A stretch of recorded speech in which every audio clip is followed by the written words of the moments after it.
you are about to listen to is me, Pastor Michael Bowman, as I think out loud about and try to apply the scripture to anything and everything that comes to mind. This usually happens in my car, so jump in and let's talk.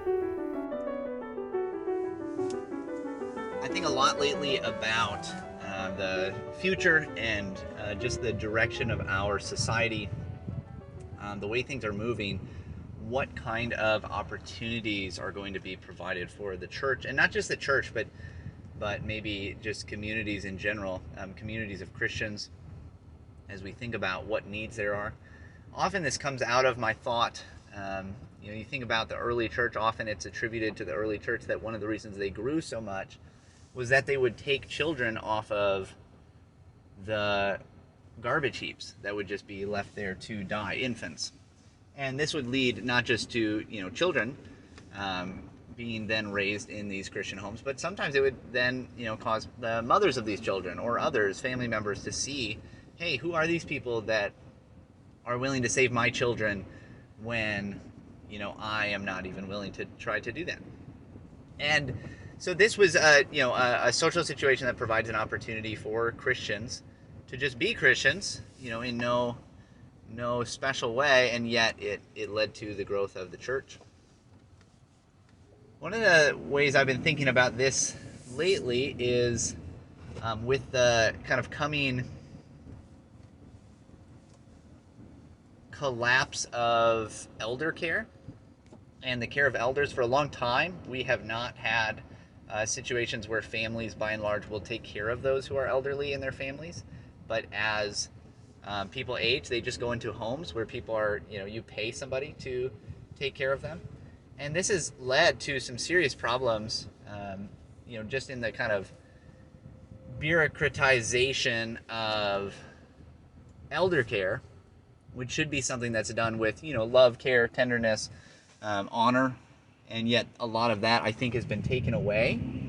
And not to say anything negative about those who work in these areas. I know many people who work in the areas of elder care, nursing homes or retirement homes, those sorts of things that do God's work and love people, care for people.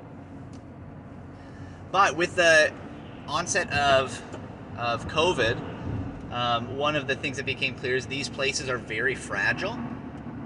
And when you don't have the constant love and care of family, when you don't have that attachment that is providing the care, that is the primary reason for the care, instead it's just for the money, well, that care is not going to be the same. It will not be done as well.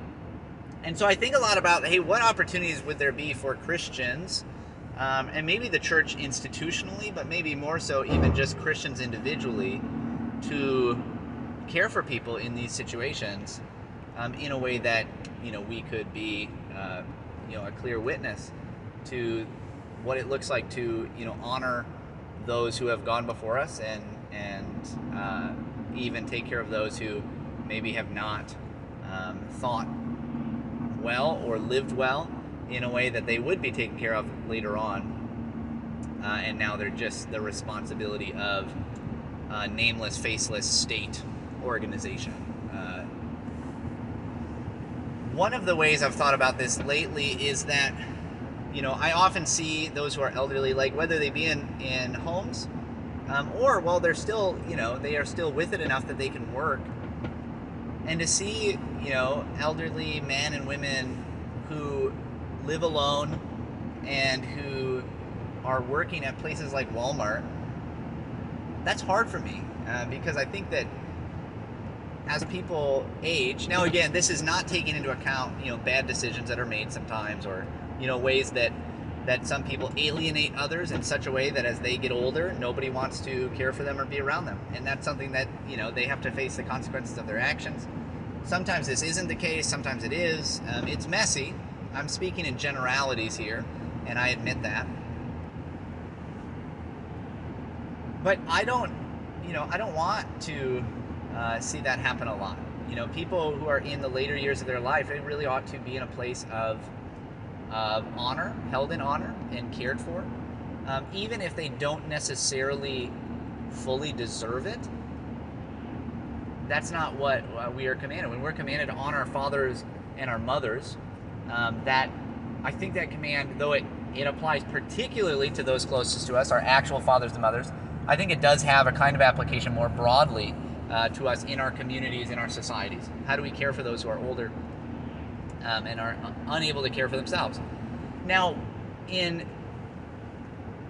biblical days, one of the main ways that you would need caring for is basically financial, or that's how we would think of it.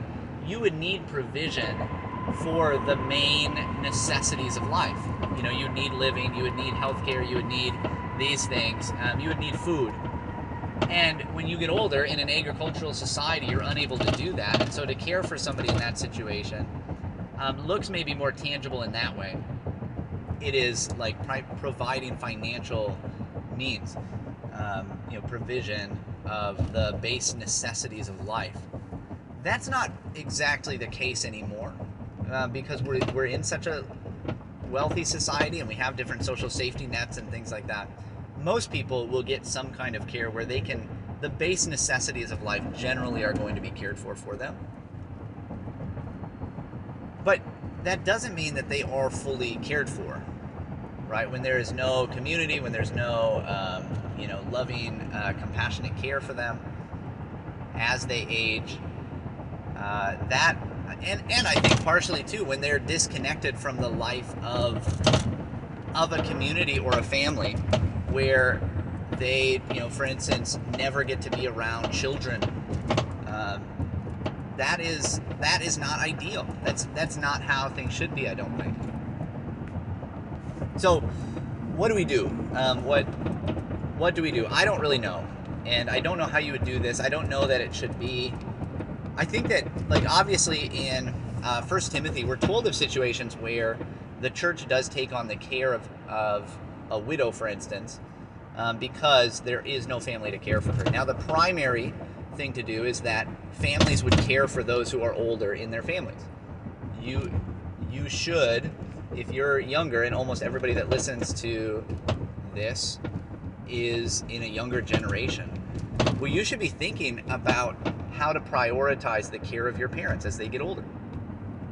Now, maybe that's not possible. Maybe there's you're not connected to them. There are ways to figure out how to, do this, even in the messy, alienated situations where you really don't have a relationship with your parents. And maybe you won't be able to. And, in the providence of God, there's just no way for you to do this. But I still think you should think about it, pray about it. What does it look like to try to actually go about taking care of those who are closest to you, your parents? What does that look like instead of putting them in a place where they won't receive the same amount of care? And I want to say again, I'm not against nursing homes per se. I do think that sometimes, state-run facilities by people that don't actually care that much, they're just there to make money, that can be really damaging and dangerous. But sometimes it's necessary. Sometimes there's medical care issues that you will not be able to care for yourself, and that's okay. This is not an issue of condemnation. I'm simply encouraging a particular way of looking at the world where you think about, how do I honor my father and my mother as they age? But you start with that. But then more broadly, what I've been more thinking about is, what does it look like to, as a community, care for people as they age? And I thought of this particularly in terms of older women, and I think that the same ideas can be applied to older men. It's just going to look different. But I thought, if a small, community of people, a group of people, could handle just the base necessities of an older woman who doesn't have, family to care for her or something like that, it would not cost all that much. But older women have the opportunity to be, basically surrogate grandmothers to others. Even maybe they don't have kids themselves. Maybe they were never married. Maybe they, live alone. But they could be more involved in the lives of others. Maybe, other young families in their church. They just kind of take them on, or those young families bring these, older women on and just say, hey, we want you to be a part of what we're doing in our household. And so you have the opportunity where, I could see anyway, I can imagine a way that older women could become like surrogate mothers and grandmothers to those who are maybe not their biological children or grandchildren. They could help them when it comes to childcare and, just keeping house in general. They could help them in, whatever productive enterprise they're engaged in. And there are ways that could be done. Now, that kind of a person in that situation, probably it's not as though they would have a ton of, money, right? Young families aren't going to be able to pay somebody all the time to do these things. But if you were able to cover just the base necessities of life that you need, then money is not, you can die and have a lot of money and it meant nothing. Money is not the ultimate end. And having a community of people that you love, having, groups of, having a family, having true community with others, that is a far greater necessity in life. And your soul will shrivel up and die if you don't have some sort of community. And so giving that and the compassionate care that comes with that is something that I think is extremely necessary and good, and we should try to find ways to help do that. So I don't know what this looks like again, or how this works, and it probably happens by kind of decentralized individual family connections or church connections, and connecting people to do these various things together.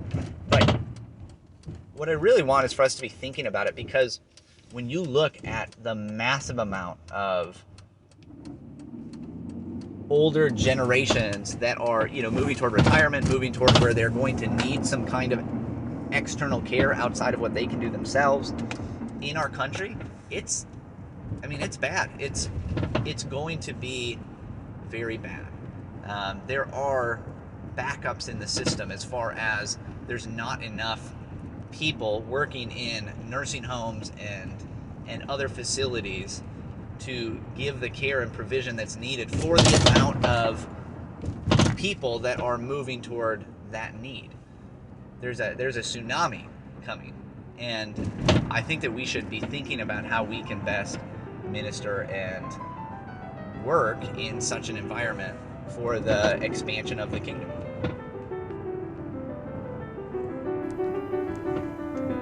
Hey guys, I hope this has been helpful for you.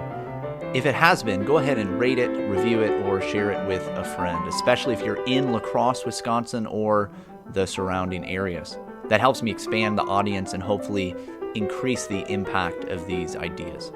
If you have any questions, thoughts, or concerns on anything that I just talked about, you can reach me at pastormichaeljbowman@gmail.com.